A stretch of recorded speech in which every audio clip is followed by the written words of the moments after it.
Muito bem, pessoal, continuando então com as nossas aulas de contabilidade, nós vamos falar agora sobre uma palavra, um conceito de uma palavra que, como eu disse, é a palavra que mais vocês vão me ouvir falar aqui, que é a palavra patrimônio, pessoal. Patrimônio. O que é patrimônio? Veja que nós vamos ver o conceito contábil, tá? O conceito que a gente usa no dia a dia é um pouco diferente. Normalmente a gente usa no conceito de patrimônio bruto, que a gente vai ver o que é. Nós vamos ver o conceito contábil que o CPC 00 usa e que a contabilidade hoje em dia utiliza. Contabilmente, o patrimônio é definido como o conjunto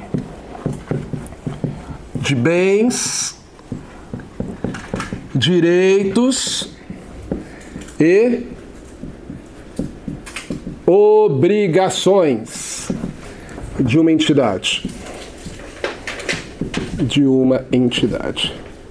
Nós podemos dizer que o patrimônio, ele mede a riqueza de uma entidade. Isso aqui serve para uma entidade pública, serve para uma entidade privada, serve para uma pessoa física, serve para uma pessoa jurídica. O conceito é basicamente esse: conjunto de bens, direitos e obrigações. E aí ele vai ter uma parte positiva e uma parte negativa, né? Matematicamente, como é que eu represento isso? A gente chama esse patrimônio, ele normalmente é denominado de patrimônio líquido, para diferenciar do patrimônio bruto, indicado pela sigla PL. O patrimônio líquido, ele vai ser igual. Qual que é a parte positiva do patrimônio? Quanto mais você tiver, melhor. Ativo, mas aqui, dessa linha aqui, ó, usando as palavras que eu usei aqui. Qual que é a parte positiva? São os bens e os direitos, não é isso? Então aqui eu tenho os bens e direitos. Quanto mais você tiver, melhor. Ok? Isso aqui vai fazer você ficar mais rico. Bem é aquilo que eu tenho, né? Eu tenho direito sobre aquilo, são as coisas, corpóreas e incorpóreas. Direito é algo que eu tenho a receber. Ok? Daqui a pouco vamos fazer a diferenciação, inclusive, de bens incorpóreos e direitos. Vamos ver a diferença.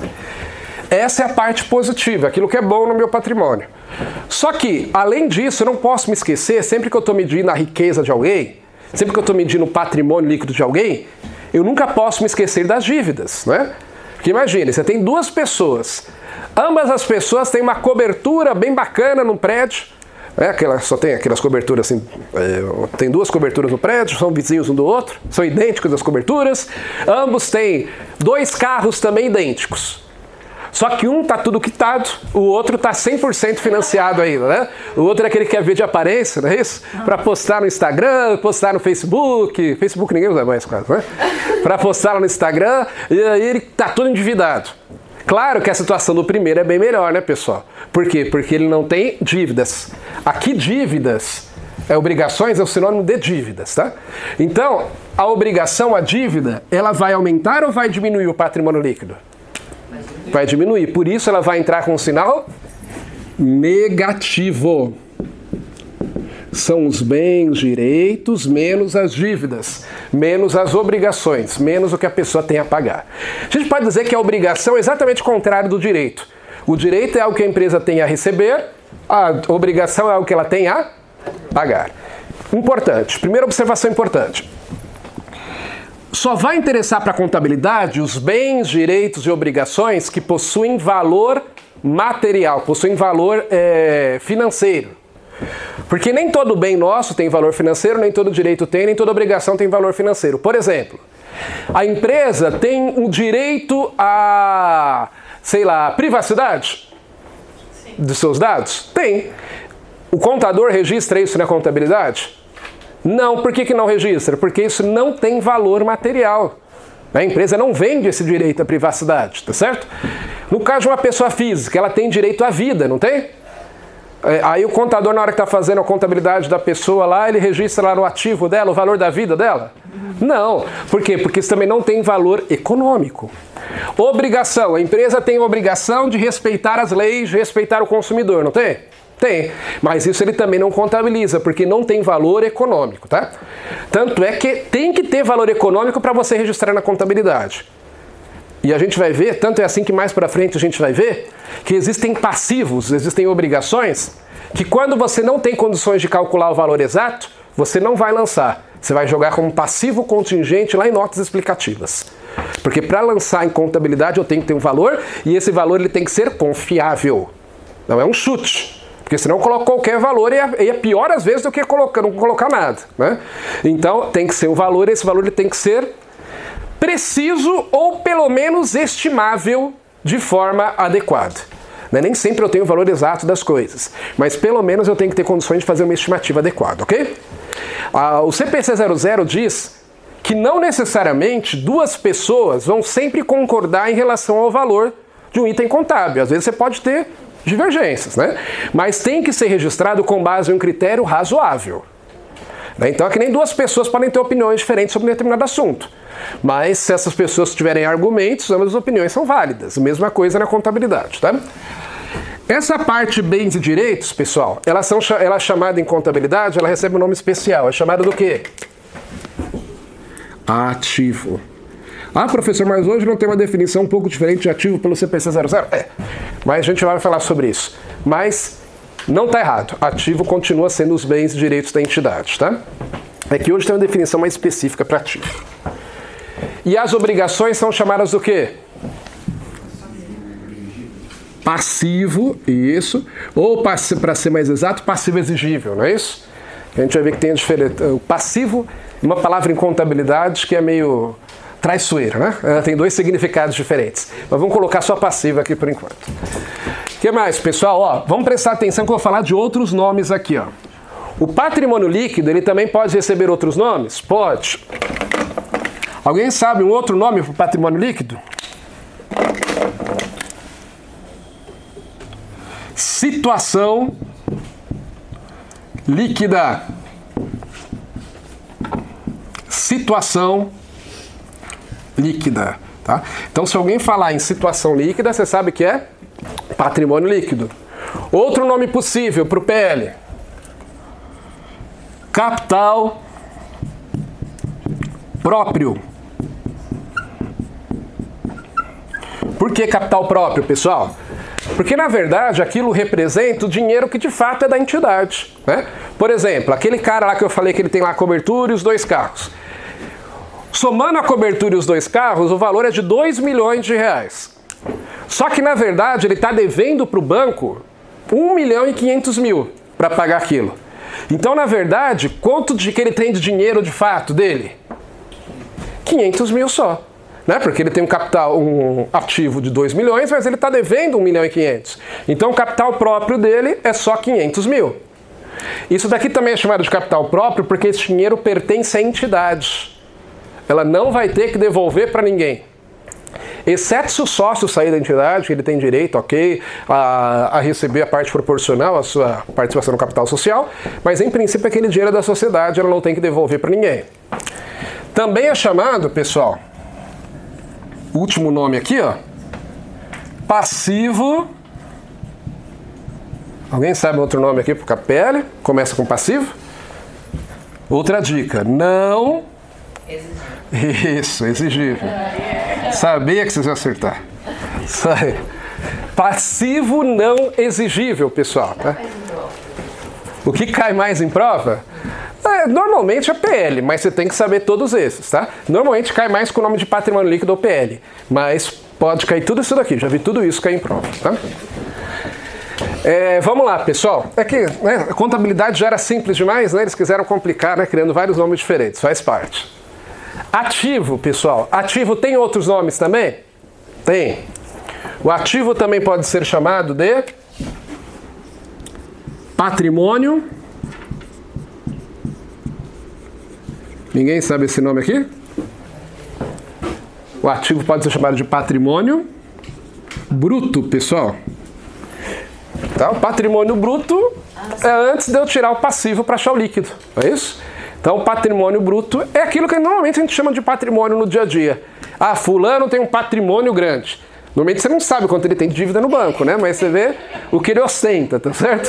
Então você fala que ele tem um patrimônio grande. É o patrimônio bruto, ok? Outro nome. Capital aplicado. Não, capital social, na verdade, ele está dentro do patrimônio líquido, tá?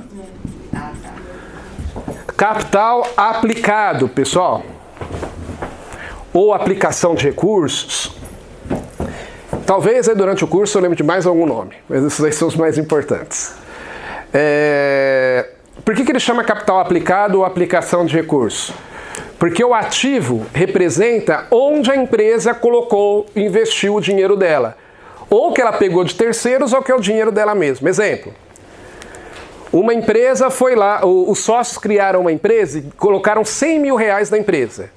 Um colocou 80 mil em dinheiro e o outro colocou 20 mil reais em veículos.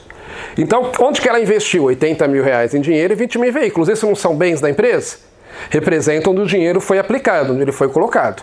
Ela foi lá no banco e pegou 30 mil reais de empréstimo e comprou mercadorias. As mercadorias é onde ela aplicou o dinheiro. Se deixou na conta, está lá no banco, é onde está aplicado o dinheiro, tá certo? E as obrigações, pessoal, recebe outro nome também? Sim. As obrigações podem ser chamadas de passivo ou, o colega falou, passivo exigível. A palavra passivo, a gente vai ver que ela tem dois significados em contabilidade. Um deles é esse, representando as obrigações. Ou passivo exigível da entidade. Esses aqui acho que são as mais... outro nome importante aqui. Capital de terceiros. O capital de terceiros, pessoal. Por que se chama capital de terceiros? Porque esse dinheiro aqui a empresa não está devendo para alguém, né? Então ela vai ter que entregar, vai ter que devolver isso. É um dinheiro que não é dela, diferente do capital próprio que é dela, não tem que devolver para ninguém. Ok, pessoal? Vamos ver agora uma definição que o CPC 00 traz para ativo e outra para passivo. É certo dizer que o ativo é a soma de bens e direitos da entidade? É certo dizer que o passivo é a soma das obrigações? Mas hoje o CPC 00 ele traz um conceito mais específico para cada um dos itens do ativo. E ele vai dizer o seguinte, que ativo é... Alguém já sabe aí? Um recurso o quê? Mas aí o termo que ele usa é controlado, tá?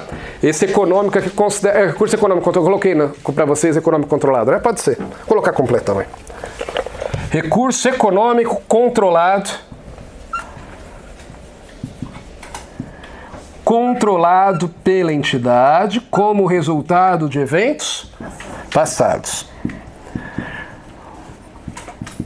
Pela entidade. Como resultado de eventos passados. Então vamos lá.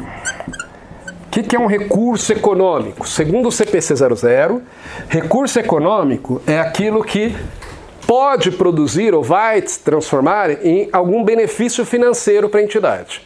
Tá? Então todo ativo ele tem esse benefício, ele tem essa característica de produzir um benefício para a entidade. Por exemplo, quando a empresa compra uma máquina para produzir bens, ela não compra a máquina para ganhar dinheiro vendendo os bens da máquina. Se a empresa compra um veículo também para ganhar dinheiro utilizando o veículo, e mesmo que ela não utilize dinheiro utilizando, ela não ganhe dinheiro utilizando, mas ela pode, por exemplo, vender aquele bem, não pode? Pode, e aquilo vai trazer para ela também um benefício econômico, ok? Controlado, preste atenção na palavra controlado. O recurso ele não precisa ser de propriedade da empresa para ser considerado um ativo dela, tá? Controle é diferente de propriedade. O que é o controle? Segundo o CPC 00, considera-se que a entidade tem o controle do bem quando ela decide sobre a forma que vai utilizá-lo e ela pode ficar com o benefício econômico gerado pelo bem. Aí ela tem o controle. Então, mesmo que o bem não seja dela juridicamente falando. Então, por exemplo, a empresa ela está comprando uma máquina por leasing. Né? Como é que funciona o leasing? Você vai pagando o aluguel todo mês e aí lá no final do contrato você pode decidir ficar com o bem. Não é assim que funciona? Enquanto você está pagando o bem, enquanto você está pagando o arrendamento, o aluguel, aquele bem é seu? Não. Mas se você estiver utilizando ele na sua empresa, estiver ganhando dinheiro com ele, você vai registrar no seu ativo. Porque é como se fosse seu na prática. Juridicamente não é, ok. Mas na prática você está sendo mais dono do que o dono da máquina, não é isso? Outro exemplo. A empresa está instalada em um terreno, ela está instalada lá produzindo nesse terreno a pleno vapor. Só que está se discutindo a propriedade jurídica dele. Tá? Ou então o terreno nem é da própria empresa, ela é alugado, por exemplo, mas ela pode registrar isso no ativo dela? Pode, porque ela não tem o controle do bem? Tem o controle do bem. Ok? E ela está gerando, ela define a forma que vai utilizá-lo? Sim. E o dinheiro que ela ganha aqui, ela está utilizando para ela mesma, nas suas próprias atividades? Sim. Então ela tem o controle. Isso é para evitar, né, que discussões jurídicas sobre a propriedade venham interferir aqui na hora do contabilista fazer o balanço. Ok? Agora, se a empresa ela tem uma máquina e essa máquina ela está utilizando, na verdade, para um serviço que terceiro está ganhando com esse dinheiro. Ela é só subcontratada. Nesse caso, ela não vai registrar, se aquela máquina não é dela, ela não vai registrar no ativo dela. Porque ela não tem o controle, ela não decide sobre a utilização daquele bem e não usufrui dos benefícios econômicos gerados por ele. Né? Como resultado de eventos passados, nem precisava falar, é lógico, né? Tem que ser resultado de evento passado. Aliás, difícil é pensar em um recurso controlado pela entidade como resultado de eventos futuros, né? Porque na verdade isso ainda não existe. Mas guardem principalmente a primeira parte aqui. Um recurso econômico controlado pela entidade, tudo bem? Antigamente, antes da revisão R2 do CPC 00, dizia que capaz de gerar benefício econômico. E aí tinha muita discussão sobre isso, então hoje está mais simples ainda e melhor a definição. Recurso econômico controlado pela entidade, ponto. E um passivo, pessoal? Um passivo, deixa eu ver se eu corrigi uma coisa que eu tinha agora que eu lembrei aqui, deixa eu ver se eu coloquei, tá, não, atualizei sim, tá. Passivo é uma obrigação presente da entidade de transferir, é um recurso financeiro, esse o PC 00 fala, de transferir, um recurso econômico,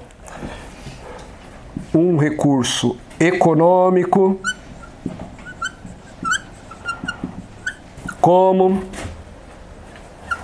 resultado de eventos passados. Vamos entender isso daqui. Obrigação presente da entidade transferir um recurso econômico como resultado de eventos passados. Ó, primeiro, é uma obrigação presente da entidade. Então ela tem essa obrigação já está definida. Por quê? Porque às vezes tem situações em que a empresa ainda não tem a obrigação consubstanciada. Ela pode vir a ter, mas não é presente, então ela não registra como passivo. Exemplo, a empresa é fiadora de um dos sócios num contrato de locação. O sócio foi lá alugar uma casa e aí expediu um fiador, a empresa é fiadora do sócio. A empresa registra o aluguel a pagar como um passivo dela? Por que não? Porque ela ainda não deve, não é isso? Ela não é obrigação presente. Ela só vai dever se o sócio não pagar. E aí, se o sócio não pagar, aí sim ela coloca no passivo. Ela coloca lá como obrigação a pagar, ok? Então, a obrigação presente é uma obrigação que existe de transferir um recurso econômico, ou seja, de pagar, né? Que pode ser com pagamento em dinheiro, pode ser com entrega de bens, mas ela vai ter que diminuir o patrimônio dela para fazer esse pagamento. A ideia é essa. Por isso que está diminuindo aqui, ó. Então, por exemplo, o funcionário trabalhou o mês todo. A empresa vai ter que pagá-lo no mês seguinte, não vai? Então ela registra como um passivo. Ela já não tem a obrigação de pagar o funcionário? Já, ele trabalhou. Então ela já registra lá no passivo para pagar. Ela consumiu energia elétrica esse mês. Ela já tem que pagar. Mesmo que ainda não ocorreu o vencimento, ela vai ter que pagar lá na data do vencimento. Então ela já tem essa obrigação presente. Ok? Muito bem. Essas são as definições atuais do CPC 00.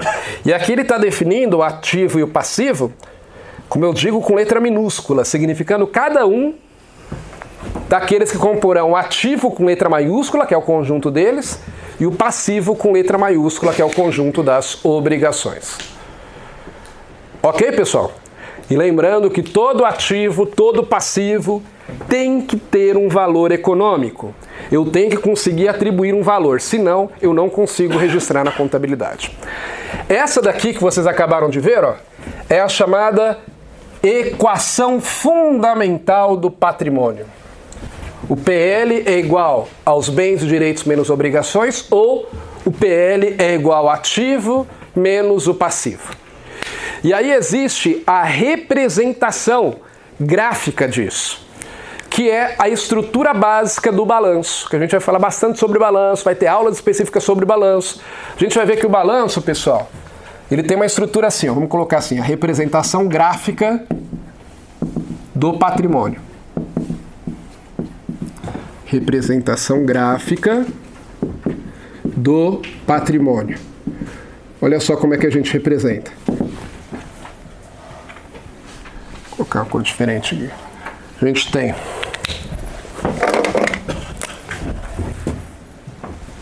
a gente faz assim duas grandes colunas. Do lado esquerdo, nós vamos colocar os bens e direitos, ou seja, do lado esquerdo nós vamos colocar o ativo. E do lado direito nós vamos colocar as obrigações da empresa lá em cima, o passivo. E a diferença a gente vai jogar aqui embaixo na parte do patrimônio líquido, na parte do PL. Ok? Então, nós vamos ver que no balanço, todos os bens e direitos da empresa aparecem aqui no ativo.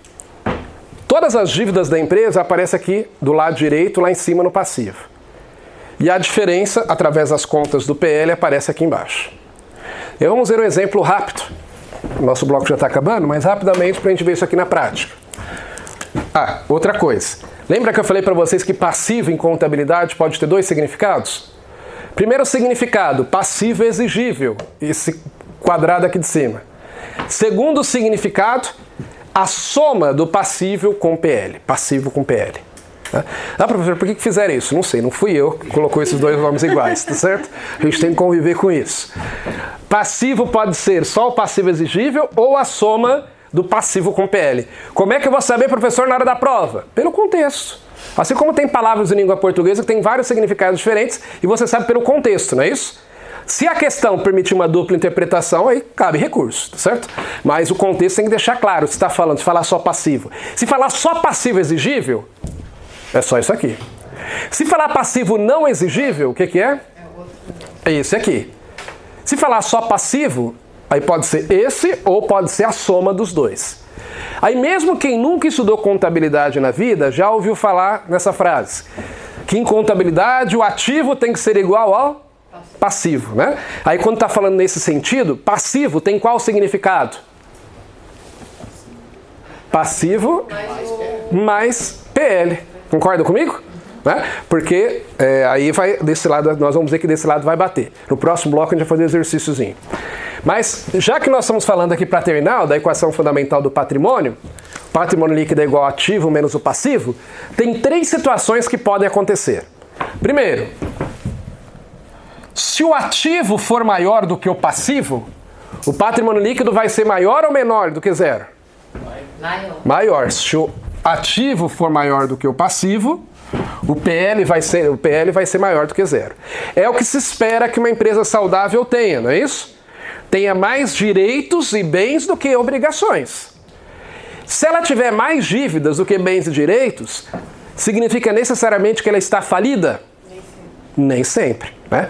Por exemplo, imagine o caso, por exemplo, de uma pessoa física. A pessoa não tem bem nenhum. Ou tem um carro lá, um carro velho que vale 15 mil reais. Pronto. Aí a pessoa está comprando um apartamento.